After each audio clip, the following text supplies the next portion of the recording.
প্রত্যেক বিভাগে যারা অংশগ্রহণ করেছে প্রথমে যে বিভাগ অ্যানাউন্স করবো আপনার সেই বিভাগ অনুযায়ী আপনার সবাই মঞ্চে আসবেন। দাঁড়িয়ে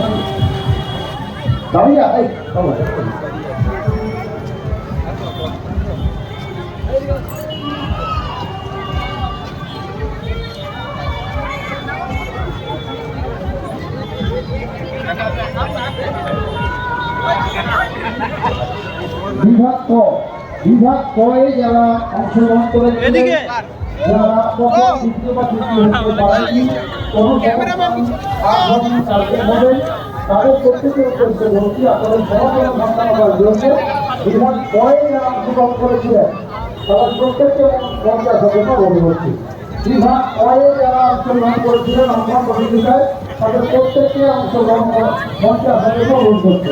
এরপরে প্রস্তুতিকালে বিভাগ খ, তারপরে আমাদেরকে আমরা যখন রাখবো প্রত্যেক দু কেন্দ্রে আপনাদেরকে রাখছি। আমরা প্রথমে বিভাগ ককে রাখবো, তারপরে খ, তারপরে ঘ, তারপরে ঘ।